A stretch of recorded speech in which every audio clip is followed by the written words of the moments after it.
Há algumas semanas atrás, eu comentei num vídeo aqui do canal do meu tio Oscar como o Brasil teve a chance de ser indicado na categoria de melhor longa-metragem de animação do Oscar 2022. Isso porque teve uma produção finalizada na técnica de stop motion aqui da cidade de São Paulo que poderia ter sido votada pelos membros da academia. É o caso de Bob Cuspe, Nós Não Gostamos de Gente, uma adaptação dos quadrinhos do cartunista Angeli e dirigida pelo César Cabral. Eu tive a alegria de receber o César para uma entrevista exclusiva via videoconferência que você acompanha a partir de agora. Ele vai falar sobre a realização dessa obra e também sobre como foi o processo de campanha para o Oscar, ele que inclusive esteve nos Estados Unidos para isso. Vamos conferir. César, obrigado aí pelo tempo, pela disponibilidade nessa loucura aí de campanha do Bob Cuspe, né? Viagens lá para os Estados Unidos. Vamos começar conversando. Antes disso, César, só para o pessoal entender um pouquinho da trajetória, você já faz animação aí há muito tempo, né? E especificamente a tua técnica preferida é o stop motion, que você fez os teus curtas, depois a série e agora o longa-metragem. Vou começar com uma pergunta mais conceitual, que eu já conversei contigo pessoalmente, mas para o pessoal que está assistindo. Por que o stop motion? O que te atrai tanto nessa técnica especificamente em relação à animação, hein? Tá, vamos lá. Bem, primeiro, agradeço muito o convite aí, é sempre um prazer falar, né? Falar de animação, falar do nosso trabalho. Eu acho, sigo também me perguntando por que do stop motion, né? Daí eu começo a lembrar um pouquinho da faculdade, foi quando eu tive meu primeiro contato com animação. Eu sou formado em cinema, né? E entrei na faculdade pensando muito em trabalhar com live action, assim, né? Minha ideia era, sei lá, vou dirigir live action, vou desempenhar alguma função dentro do cinema de live action. E já na faculdade, eu lembro que eu me encantei muito pelo. Poxa, eu sempre gostei muito de quadrinhos, né? Gostava de desenhar, mas eu não pensava em seguir carreira profissional, até porque naquela época, isso, estou falando em 99, 98, não era produzir animação aqui, era uma coisa muito diferente de hoje, né? Assim, era outro mundo, parecia que não era pra gente. É. E eu penso que o stop motion talvez seja a técnica de animação que mais se aproxima, de certa forma, do mundo real de uma produção live, né? Em que você tem ali você tem uma situação real de produção, né? Com iluminação pensada, uma fotografia de cinema, né? Com fresnéis, com toda uma estrutura muito próxima, né? Com a diferença que você vai animando, criando quadro a quadro, né? Então ali não tem o live do gravando, né? Você vai movimentando ali o boneco. Então eu acho que esse universo mais artesanal e físico é o que talvez mais me atraia dentro de animação, sabe? E eu gosto muito de exercitar essa linguagem cinematográfica, que é isso, né? Decupagem, você pensar situações que o stop motion te limita muitas vezes, né? Às vezes no 2D, no 2D ou no 3D, você tem ali uma liberdade de criação que está muito limitada ao artista que está fazendo, né? O animador que está criando. O stop motion é uma situação física real, né? Então a gente Exato. lidar com essas situações práticas e tentar resolver isso em animação. Eu acho que é isso que me atrai muito ainda no stop motion. Tinha alguma referência de stop motion lá atrás que você tenha se espelhado, se inspirado para desenvolver a tua própria técnica? Sim, olha, os primeiros filmes que eu tive contato, eu lembro que assim, quando eu vi o Wallace and Gromit, por exemplo, Sim. os curtas, eu pirei. Eu lembro que eu vi um curta, que foi um curta que eu acho que foi indicado ao Oscar, não sei se ganhou, que é incrível, mas eu acho que o que mais me movimentou, pensando em stop motion, pensando em Brasil, foram os curtas do Karl Hamburger e da Lili Fonseca, que é o Frankenstein Punk, né, e o Garota das Telas. Sim. Eu não sei se o Garota das Telas, a direção é dos dois, mas esses curtas tinham sido feitos na década de 80, e quando eu vi aquilo, né, assim, tive o contato ali na faculdade, falei, cara, os caras produziram stop motion aqui no Brasil, né, assim, lá na ECA também, né, a Lili é formada em cinema também, e eu falei, cara, a gente é possível, né? É possível. E o professor, na época eu tinha o meu orientador, era o Marcelo Tassara, e me contava muito do processo da produção desses filmes, como era fazer os bonecos, tudo de massinha, guardar na geladeira, sabe? Era um Sim. processo outro, né? Porque em 35, né? Não tinha o computador para vídeo assist, mas eu acho que esses filmes foram o que realmente, assim, o Frankenstein Punk, principalmente, assim, foi um filme que me marcou muito e me fez, já na faculdade, propor um exercício de filmagem. A gente ganhava um pouquinho de película, assim, dava uns 3 minutos, e eu falei, sabe, que era quase um exercício para a gente ir para a rua, assim, e tentar gravar alguma coisa. Com essa película eu falei, cara, fazer um stop motion. E aí foi meio que tudo começou. Que bacana. E aí, entrando mais para o lado profissional, você realizou o dossiê Rebordosa lá no final dos anos 2000, 2008, né, se não me engano, É que de foi um 2008. que foi um curta que aconteceu, né? Ele circulou muito, ganhou muitos prêmios, e eu acho que isso aí te animou, sem querer fazer piadas infames aqui, mas isso te empolgou para continuar nesse mercado. Como é que foi essa trajetória do dossiê? Assim? Isso te abriu um novo horizonte de, poxa, para onde eu posso ir com animação? Sim. Olha, não, é um ponto decisivo até para pensar na minha carreira mais do meu lado mais autoral, né? Porque assim, eu me formei em 2002 e já em 2002 eu trabalhava onde tinha um mercado de animação, que era publicidade, basicamente. Foi ali fazendo projetos de publicidade que eu me aproximei mais de tanto da animação, mas de construção bonecos, né? A Koala surge muito por isso, né? Era eu e o Olinto Tahara, que é o modelista, a gente ficava ali pegando todo o tipo de trabalho que envolvia essa parte de, não só de animação, mas às vezes até mocap, tudo que tinha relacionado a uma modelagem. E, e num determinado momento, em 2005, eu abri um edital da Petrobras, né? E eu queria, sou formado em cinema, minha ideia era fazer alguma coisa com cinema, né? Ir para essa área e acabei ganhando o edital para fazer o curta. Era um curta que era uma espécie, era um híbrido de documentário com animação. Até então a ideia o filme teria imagens reais, eu ia entrevistar ali as pessoas e usar essas imagens das entrevistas misturada com animação. Quando eu ganhei o edital, eu falei, cara, vai ser muito mais legal se ficar tudo em stop motion, sabe? Assim, até porque a Sim. pessoa vai assistir não vai saber o que é real, o que não é real, o que é doc, o que não é, o que é ficção.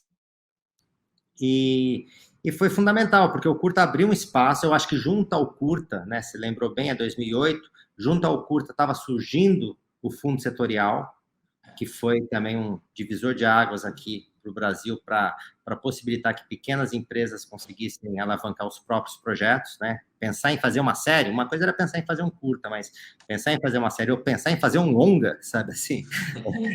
Um curta, até agora que a gente chegou no longa, mas curta abriu esse espaço, eu acho que casou com esse momento. Na sequência, eu tive um convite para fazer uma série para o Canal Brasil, com o universo do Angeli. E numa conversa com a Angeli, a gente veio essa ideia de um longa, né? E foi quando eu comecei ali, isso em 2012, 2013. Eu falei, putz, vamos tentar começar a formatar um projeto. É difícil pensar num roteiro de longa, né? Entrar nesse mundo, na verdade, não tinha a menor ideia. A gente sabe que é difícil, mas a prática, a hora que o filme está terminando, que eu falo, olha onde a gente foi se meter. Mas foi fundamental nesse sentido, realmente, porque o curta, voltando à pergunta, né, o dossiê, ele serviu para abrir o espaço para esses projetos dentro da casa, né? A gente não precisava mais ter a gente começou a criar as nossas demandas, né? Diferente de você ter uma dependência sei lá, do mercado publicitário, que você fica esperando surgir um trabalho em publicidade, principalmente surgir em animação, a série e o longa, eu consegui criar uma situação que eu trouxe esses trabalhos para dentro. Né? Quer dizer, vamos formatar projetos, vamos levar isso para frente, tentar captar o dinheiro, e desde então a gente vem aos trancos e barrancos tocando o barco nesse sentido, né? Ô César, e como é que é essa relação? Você citou aí o Angeli, que, como você bem, né, lembrou aí, é peça fundamental para a série, Angeli The Killer, que tá em cartaz aí tem na plataforma da Globoplay, para quem quiser assistir. E tanto agora o Sim. longa, o Bob Cuspe, é de uma obra, é derivado da obra dele, e ele mesmo aparece como personagem, né? Como é que foi esse relacionamento com a Angeli? Como é que vocês se conheceram? Como é que foi essa troca, assim, desde o início? Olha, eu conheci o Angeli pessoalmente no curta.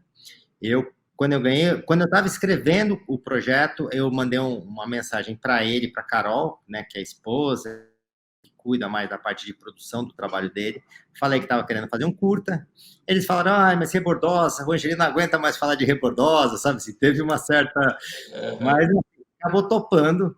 É, o projeto deu super certo. A Angeli achou que o curta tinha um diálogo muito forte com a obra dele, inclusive, né? Porque a gente está transferindo um trabalho gráfico, né, do universo dos quadrinhos para animação stop motion, né? Então não é nem animação 2D, que seria uma mais direta do próprio quadrinho e do próprio desenho do Angeli.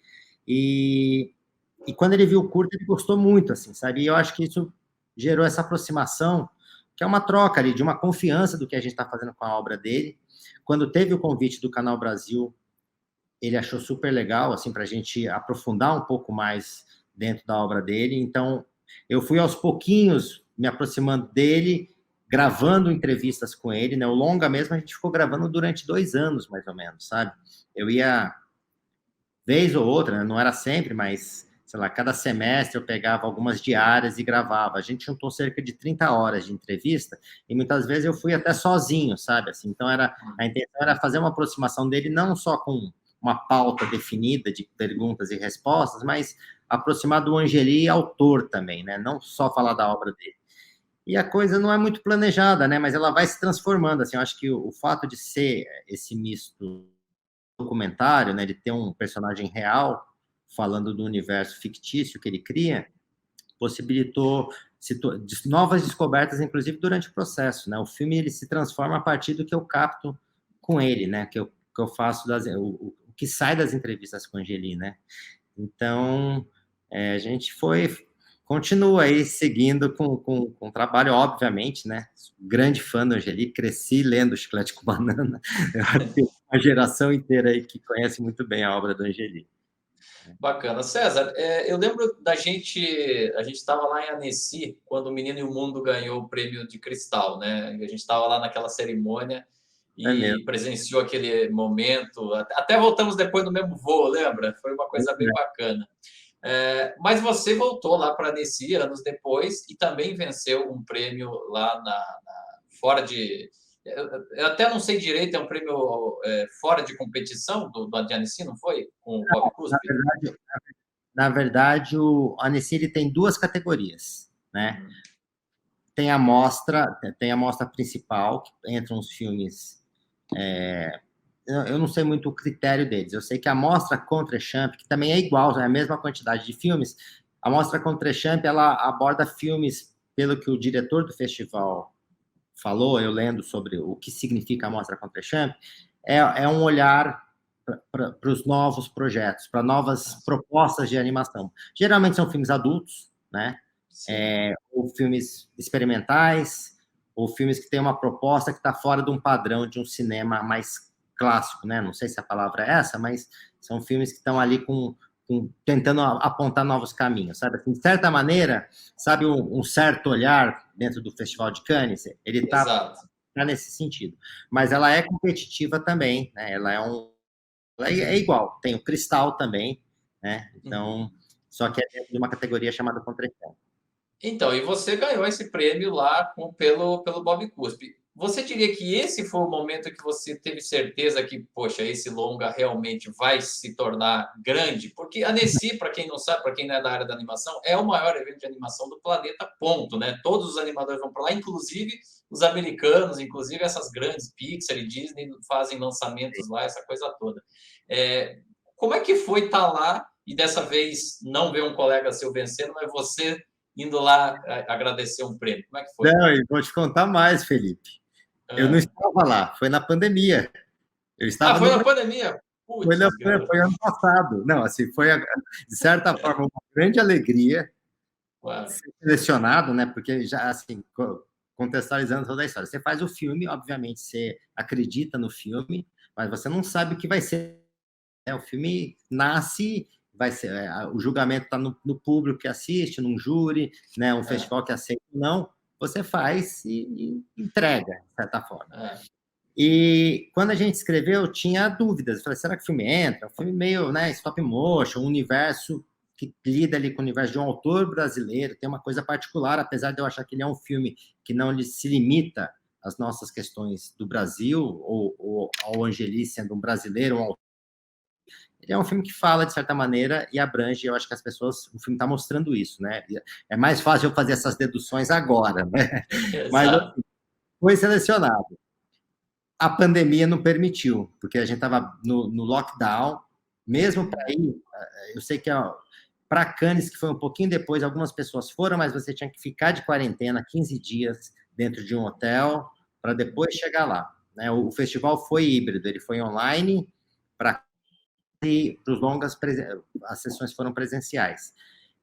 Mas a gente ficou aqui, sofrendo, né? Assim, e essa coisa incrível. Pô, eu vou para Annecy há 10 anos, quando a gente está com o filme... Não posso ir. Né? E aí foi engraçado, porque eles mandaram uma mensagem para a gente um dia antes, falaram, olha, o filme vai receber um prêmio. Eu sabia que tinha um prêmio, tem o melhor filme e tem uma menção do júri. Aí aqui, assim, a gente...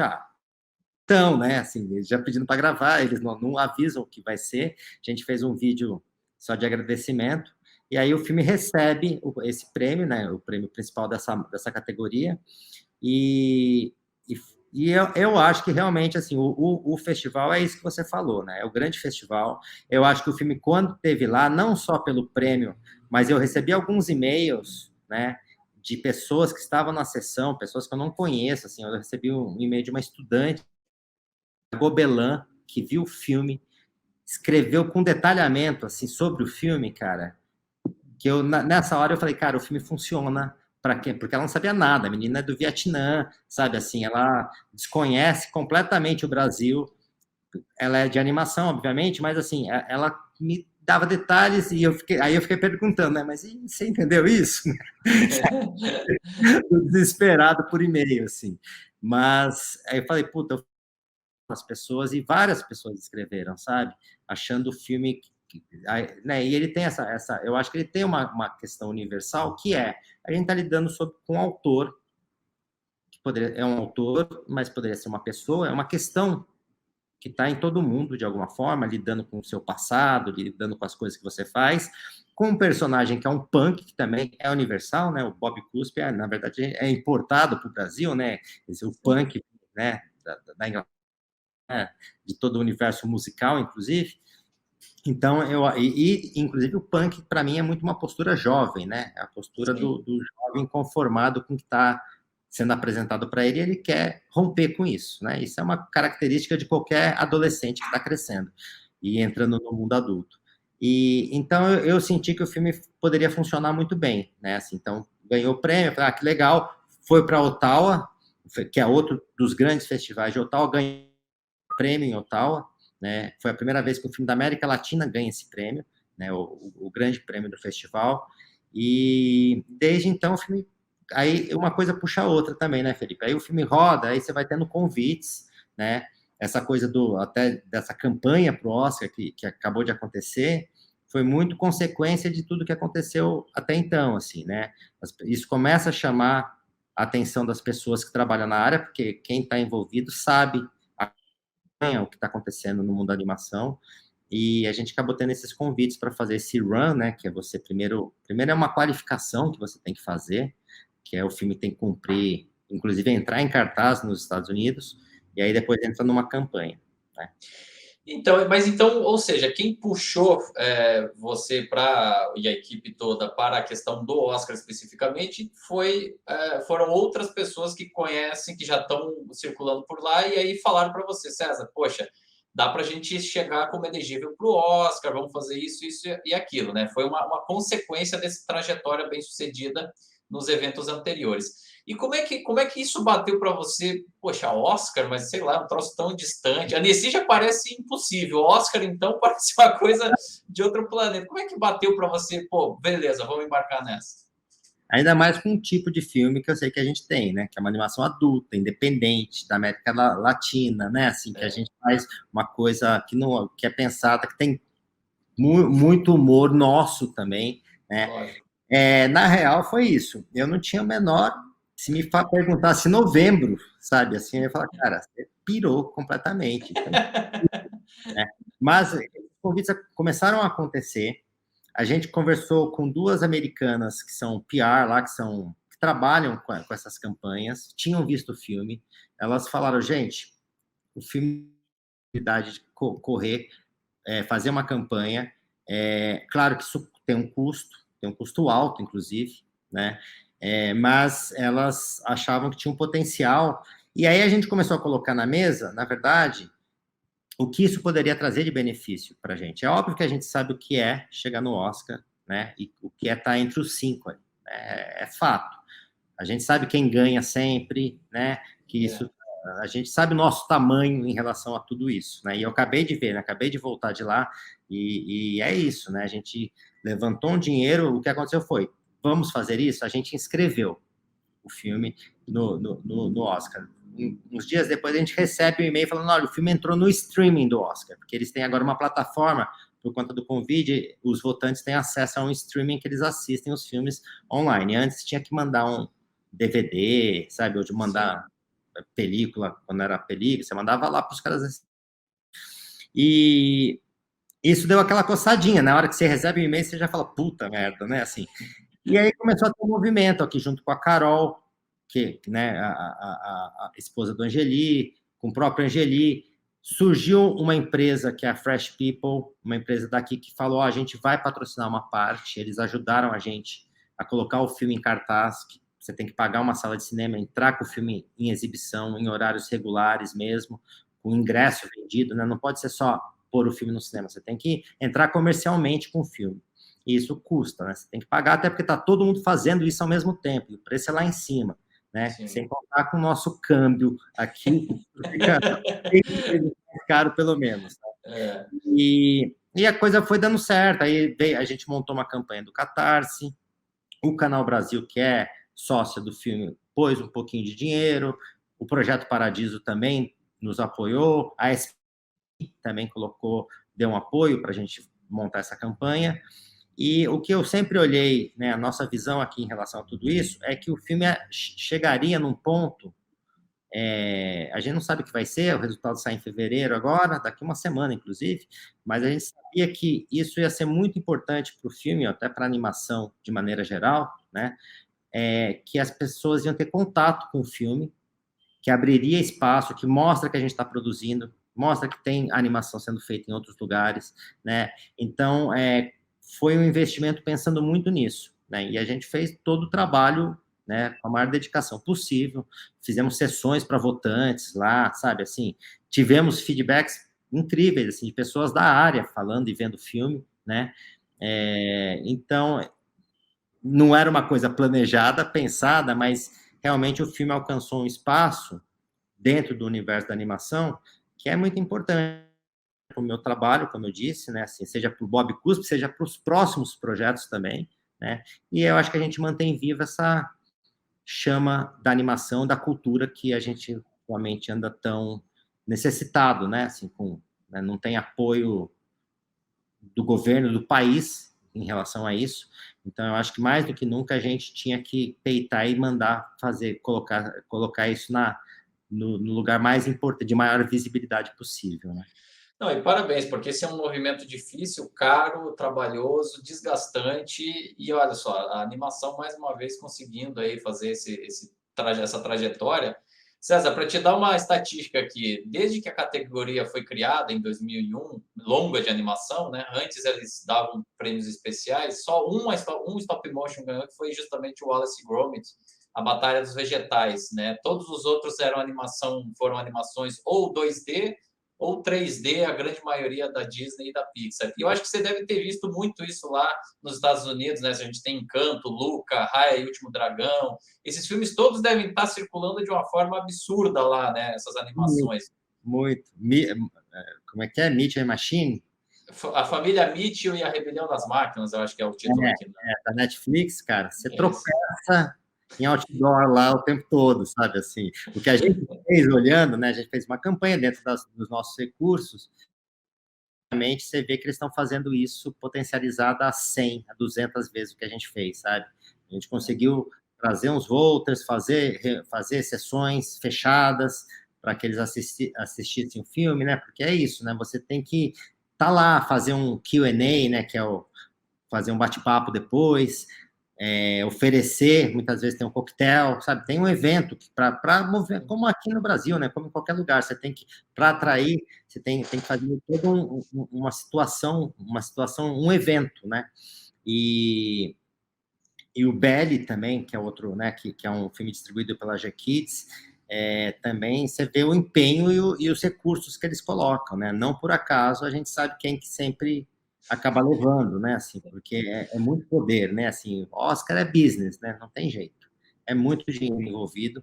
A gente vai lá meio de gaiato, chegando com um filme de stop motion. É o único filme, eu acho que são 26 filmes, se eu não me engano, é o único filme de stop motion, né? É o único filme da América Latina que tá nessa lista.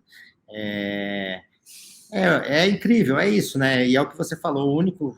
Eu não sabia desse seu dado do Wallace and Gromit, que era o único filme de stop motion. Hoje a gente ainda tem uma produção relevante, né, de stop motion, porque tem a Laika, o Wes Anderson sempre fazendo coisas de stop motion, né? Mas realmente é um mercado menorzinho dentro de 3D e 2D, né?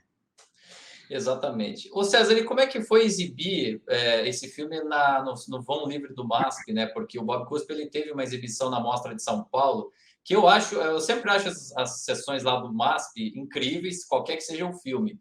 Agora, trazer uma animação para um espaço tão icônico da cidade, uma coisa assim tão. Como é que foi essa exibição? Não tem nada a ver com o Oscar, mas é uma experiência muito bacana, imagino eu. Foi a nossa estreia no Brasil, na verdade. O filme estreou na Mostra de São Paulo. E quando eles falaram, olha, vamos fazer uma coisa que tem a ver com o filme, que tem a ver com a Angeli, né? E eles têm essa sessão no MASP. Quando eles falaram, eu falei, cara, vai ser incrível, assim, porque eu acho que tem uma simbiose ali com o universo do filme. Você está né, no símbolo de São Paulo ali, né, na Paulista, com o público. Tinha, sei lá, a sessão teve 500 pessoas, pessoas do lado de fora, sabe, assim, gritando. Então foi uma experiência absolutamente única, assim. E eu acho que para estrear, eu acho que foi a melhor estreia que a gente poderia pensar em ter com o filme, sabe?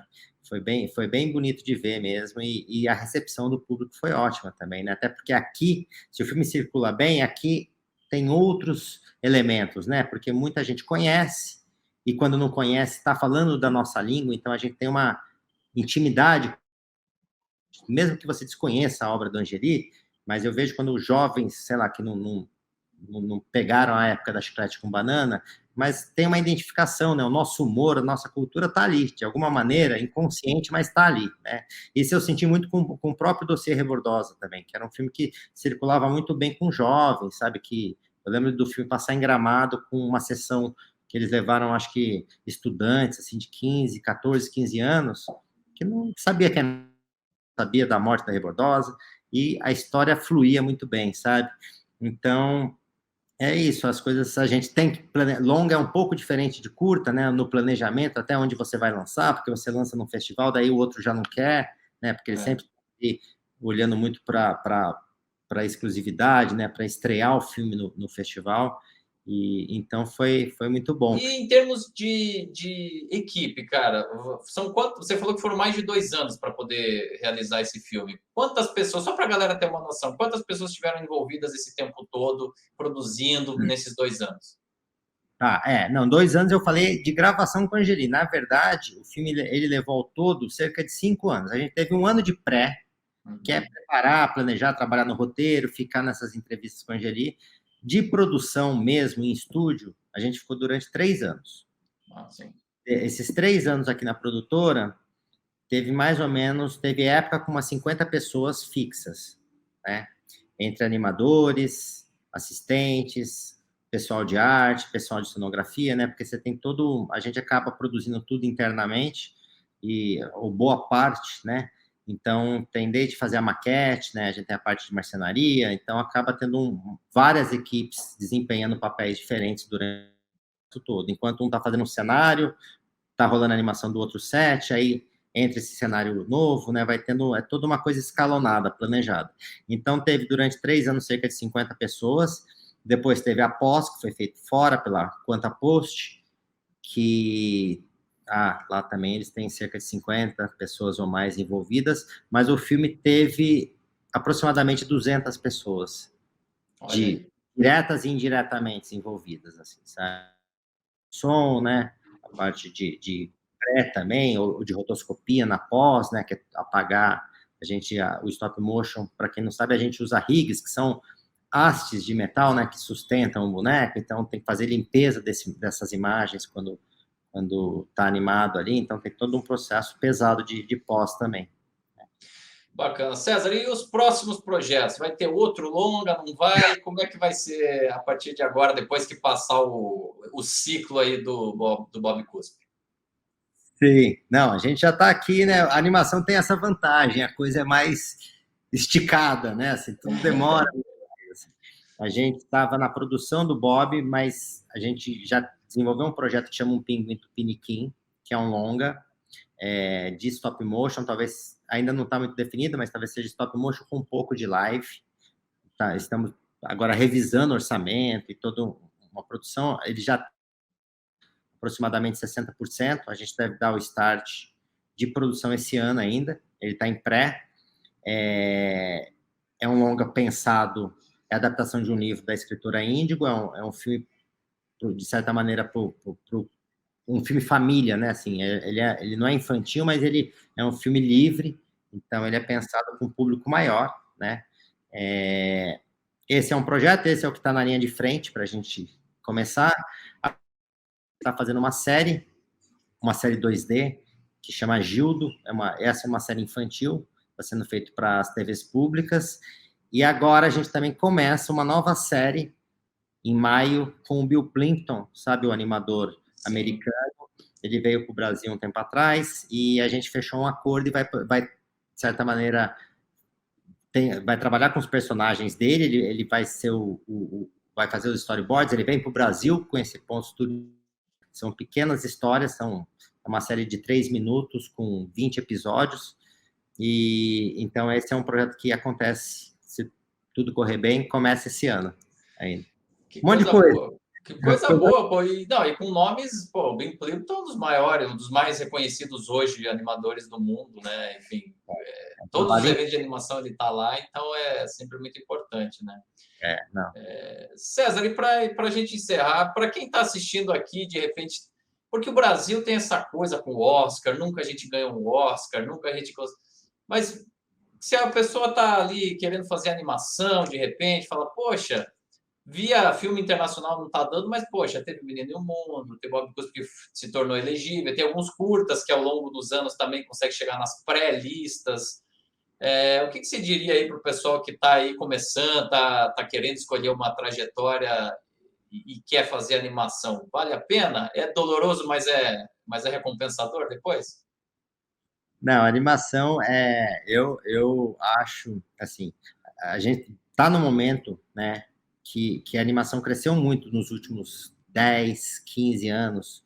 E, assim, além de longas, curtas, como você falou, tem as séries. Então, tem vários estúdios com muita gente trabalhando, produzindo, e tem diversas categorias. Muitas vezes a pessoa também tem uma questão com a animação, que ela gosta muito, mas ela não sei desenhar, não sei modelar, mas o campo de animação é vasto, né? Assim, você pode se envolver em diversos departamentos da animação, que não necessariamente você precisa ser um animador ou um desenhista para isso, né?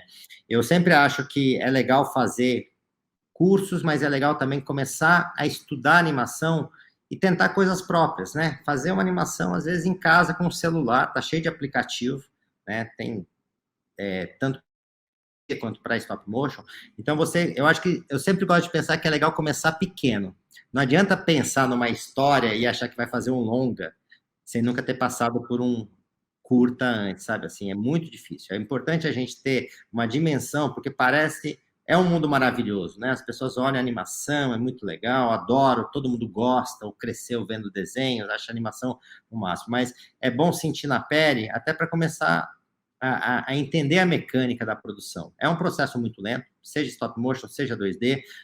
A gente levou aproximadamente 5 anos, mas a Disney leva 5 anos, 4 anos para fazer um filme com 100 milhões de dólares, sabe assim? Não é, sabe, equipe top, sabe assim? Então, eu acho que para quem está afim, o que eu posso falar assim primeiro tentar fazer as suas coisas mesmo, tentar animar, fazer um desenho, se gosta de desenhar, animar objetos, mas também se aproximar das empresas, né? Dá para você começar, tem muitas empresas, tem uma demanda muito grande, tá? A gente está num momento com falta de mão de obra, né? Assim, então você pode começar como assistente, né? Você vai aprendendo. O fato de você já estar nesse universo da animação começa, inclusive, a te abrir os olhos para te mostrar para onde você quer caminhar. Talvez você fale, não é animação que eu quero, mas eu gosto de fazer a pós-produção. É o tipo de coisa, eu gosto de fazer roteiro, sabe, assim. Só que um roteirista que entende de animação faz toda a diferença, né? Porque você pega um roteiro de live action, o cara pira e escreve um monte de coisa que não é viável na animação. Então, quando você tem conhecimentos do assunto, isso ajuda muito, né? Então, tem campo, sim. Eu acho que tem mercado, tem faculdades de animação hoje em dia, né? Tem cursos técnicos também. Eu acho que é meter as caras, cara. Assim, né? Como a grande maioria das pessoas que estão envolvidas em animação até hoje aqui no Brasil. Exatamente. César, eu queria te agradecer muito. E antes de agradecer, de se despedir, te parabenizar mesmo pela realização, primeiro pela realização do projeto, que é fantástico e fala muito com a gente que é brasileiro. É o que você falou, mesmo quem não é da geração, que não leu os quadrinhos, vai se identificar com a forma de falar, com as piadas, com aquele ambiente. Para os paulistanos, então, é uma coisa maravilhosa, porque é muito paulistano, né, o filme também. E segundo, eu acho que essa viagem internacional, seja para Annecy, para Ottawa ou agora lá nos Estados Unidos, ela é importante, mesmo sem indicação, mesmo sem um passo adiante, mas para que eles conheçam e saibam que daqui saem grandes histórias, grandes obras. Algum dia isso vai reverberar, algum dia vai acontecer algo a mais aí para a gente, seja no Oscar, seja em outras premiações lá dos Estados Unidos. Então, parabéns aí pelo trabalho, pela trajetória e sucesso aí nos próximos projetos. Agradeço muito, e é isso, né? Eu acho que a animação, esse movimento que a gente teve é muito de todo mundo que está envolvido na área, de certa maneira, a gente está se apoiando, né? Isso anda junto, né? Eu sempre olho, né? Mesmo, sei lá, estive na BCA por um tempo, a gente vê que esse movimento é fundamental, porque esse reconhecimento vem, né? Vem, se não é pelo Oscar, sabe? A Annecy, eu lembro de você teve lá também, as pessoas ficavam perguntando o que tem o Brasil, que tem tanta animação. Exato. Né? Filme do Bolognese, filme do Alê, o da Rosana, né? Sabe assim, eles estão vendo que tem filmes acontecendo, tem produção de animação, né? E isso é importante porque abre um espaço muito maior para a gente mostrar nosso trabalho e, inclusive, abrir espaço para trabalhos externos, né? Para coproduções. Eu acho que o próximo passo que eu estou buscando com esse novo longa que eu começo a fazer é uma coprodução. Certamente a gente vai aprender muito numa troca com mais experientes, né? E eu acho que isso tende todo mundo vai ficando mais profissional, né? Isso é que é importante. Com certeza. Obrigado, César. Eu agradeço. Você viu aí ao longo do papo que a gente teve alguns pequenos probleminhas aí na conexão. São questões tecnológicas que muitas vezes fogem do nosso controle e eu peço desculpas por isso. Mas o que mais importa é o conteúdo e por isso eu queria agradecer mais uma vez ao César pelo tempo e pela atenção aqui ao canal do meu tio Oscar. Também parabenizo mais uma vez pela obra e se você quiser assisti-la, no link da descrição aqui do vídeo você vai ter acesso a ela. Também não esquece de curtir, compartilhar esse material, se inscrever no canal e ativar as notificações no sininho. A gente segue conversando sobre essa temporada de premiações no início de 2022, a semana que vem, quando vai ter muito mais material inédito aqui no canal. Até lá!